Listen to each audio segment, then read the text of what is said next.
Here, as we continue on, we do have conversations that are still ongoing. In our business update this Wednesday morning, I'm privileged to be hosting a lady, Dr. Ruth Kamsoke, who's the Chairperson Directorate of Industrial Training. Good morning to you, Dr. Ruth Bienzika. Good morning, how are you? Very good, how are you? I'm good. Today we get to celebrate women. Who is the woman that you get to celebrate today?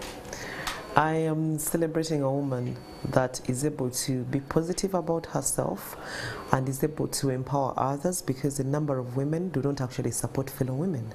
And I think that for me, once I see a woman that is willing to go an extra mile, regardless of who she is or who she is and the experience that she's been to, and she's saying, I would rather make a change and inspire any person in my life, to me, that is the woman I would actually celebrate. Okay, yeah. All right. Well, thank you so much for that. And now it gets into the question of, what does the Directorate of Industrial Training do, first of all? The Director of Industrial Training is actually is a department, is a directorate of the Ministry of Education. It's not actually independent, but it was set up by government almost 50, 70 years ago. And the main reason was to support people, to support employers that are ready for that industry.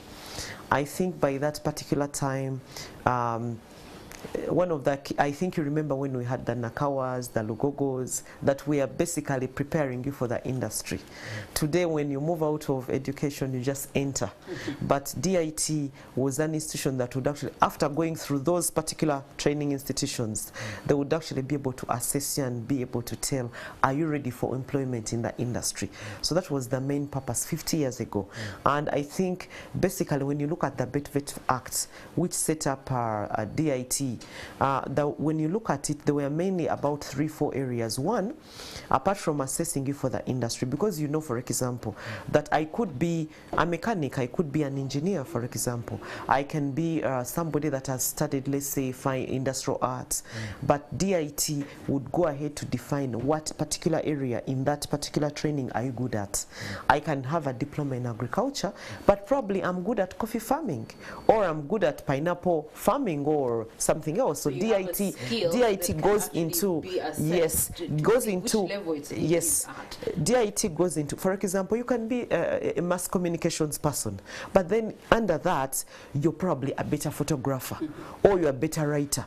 Now, DIT goes into finding out that particular skill that you have that can help you become employable, easily employable, and it assesses you. And that is why you see that even in vocational training institutions, when people do a diploma and they get UBT diploma, we still go ahead to assess them to have DIT, because DIT assessment is practical, is not theoretical. We don't need your mathematics, we don't need your English. We are much more interested in what you're able to do. Let's break it down. Yes. Practical. I'm a journalist, and you want to assess if I'm better at photography than I am at talking. We assess you. So how practical do you actually do that? For DIT, we have what we call ATPs, assessment training packages, whereby it will determine what does it take to be a good photographer. For example, if we give you, we know that for you, if we give you an assignment, a practical assignment, to take a photograph, it must look like this, these are the dimensions, with this color and all that, and we take you through that. You must do it, and the photograph that you take would actually determine how good you are. Okay. And that is what makes DIT a difference. The other thing is, we had a lot of people in the informal sector that did not go to school. Either they broke out of the education segment, and maybe but they went into formal employment, and they got practical skills. For example, if you go to Katwe, you're going to find a lot of good guys that can repair a car.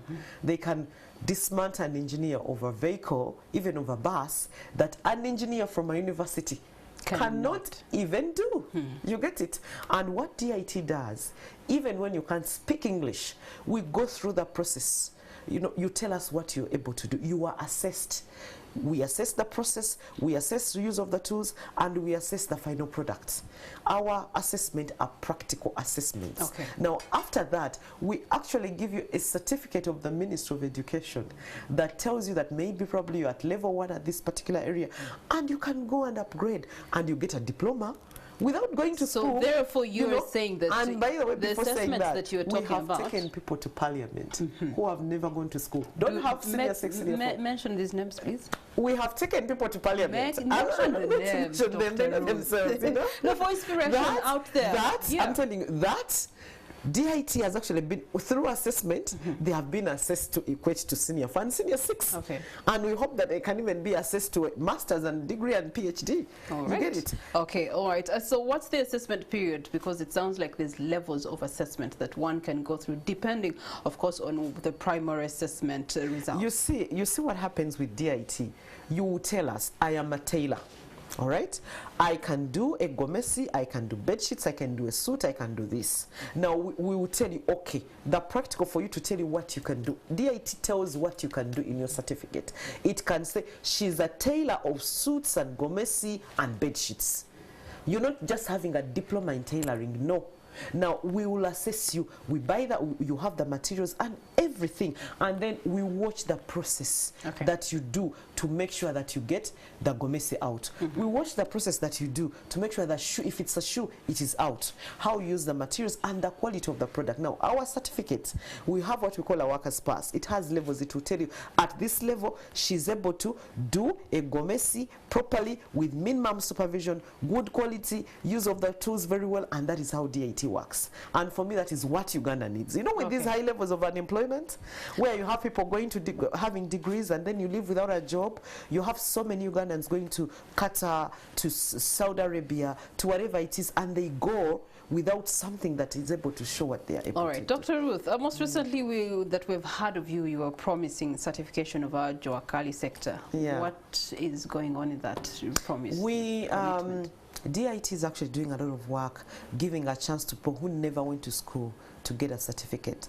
When I tell Ugandans a certificate, I want Ugandans to differentiate a certificate of attendance and a certificate of competency. A number of you, when you have these short training programs, they give you a certificate of attendance. Nobody recognizes certificate of attendance. The only institution in Uganda that is recognized to give short-term training programs, vocational training programs for the informal sector is DIT. The certificate we give is recognized within Africa, and we are also working on ensuring that the recognition is recognized, is accepted globally. All right. Now, what really happens is that, for example, if I'm a Joakali person and I am, for example, into bakery, you know, a number of, even catering, you know, a number of people want to get contracts. And when you're asking for a contract, you know, when you're bidding, they will tell you, show us your personnel. Now, the personnel you have stopped in P7, Senior 1, Senior 2, but somebody is a very good cook. He's really good. He can do luombo. Now, at DIT, we have over 700 areas that we are able to assess and give certificates. Now, what DIT would do actually would say, okay, what can you be able to do? I am good at luombo. All right, I can do this one, and then we're able to say, show us. It's an exam. Our exams are practical. You show us how you're able to do your luombo, how you mix and you have invigilators. This thing is serious, my dear. Okay, so this certification for the Joakali, how then does it get to change their businesses? It changes a lot. One, first of all, you get esteem. Do you know what it means? When you dropped out of school and you're able to get a certificate that is from the government Ministry of Education and you're able to use it to upgrade, that is the first thing, esteem. Two, it increases your strength when you're bidding. You know, when you're bidding, they will ask you, what is your team?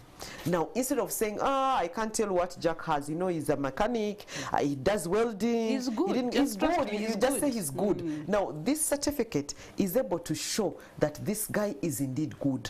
All right? It gives you an opportunity to even get formal employment. There are people that have actually been taken up in a number of companies. Just by DIT certificate. You're able to say, I'm a chef, I'm a very good cook. Just with that, I'm a painter. You know, so many guys are painters.